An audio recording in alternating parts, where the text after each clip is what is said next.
नमस्कार किसान भाइयों, मैं सुनील दत्त बिल्लोरे, सस्य वैज्ञानिक, भारतीय सोयाबीन अनुसंधान संस्थान इंदौर से आपके लिए चर्चारत हूँ। किसान भाइयों, तूफ़ान की वजह से बारिश हो रही है, परंतु यह सोयाबीन बोने के लिए उचित समय नहीं है।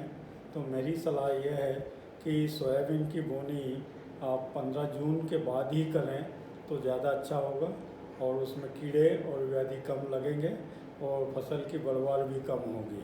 अन्यथा यदि अभी जल्दी से बुआई कर देंगे तो फसल की बढ़वार बहुत ज़्यादा हो जाती है और उसमें फूल फल कम लगते हैं।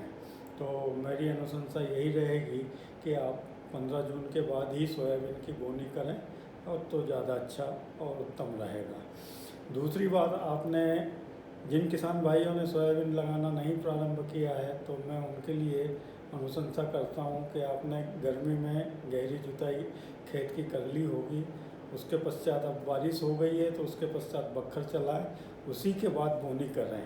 इस बखर चलाने से खेत में खरपतवार कम होंगे, जो ऊपरी सतह पर खरपतवार उगने या जमने लगे होंगे वो मर जाएंगे। उसके बाद खेत में खरपतवार की संख्या कम हो जाएगी और फसल अच्छी होगी।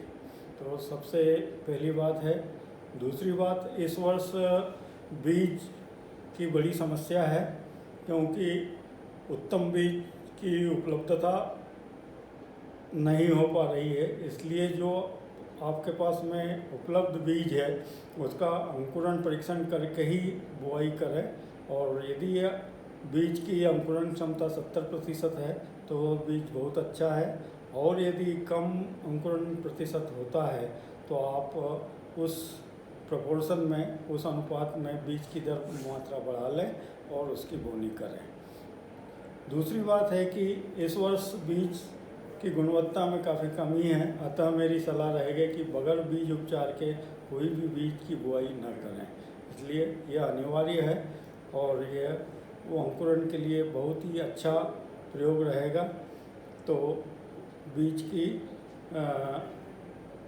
फंजीसाइड, फफूंदनाशक और कीटनाशक से जरूर उपचार करें। उसके बाद में राइजोबियम कल्चर और पीएसबी कल्चर से उपचारित कर ही बीज की बोनी करें। दूसरा, जो आप देख रहे हैं जलवायु परिवर्तन, उसमें कभी अधिक वर्षा हो जाती है, कभी कम बारिश होती है, तो दोनों ही स्थितियों में फसल के ऊपर विपरीत प्रभाव पड़ता है। तो मेरी अनुशंसा है कि इस बार सोयाबीन की फसल को आप ब्रॉड बेड फरो या रिच फरो पद्धति से लगाएंगे तो यह दोनों ही स्थितियों में लाभदायक है। इसमें जब अधिक बारिश होती है तो नाली के द्वारा पानी बाहर निकास हो जाता है और फसल बची रहती है।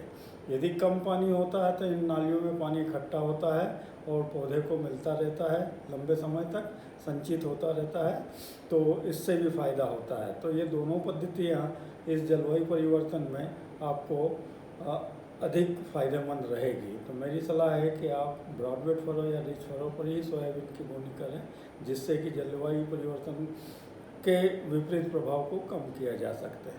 धन्यवाद, नमस्कार।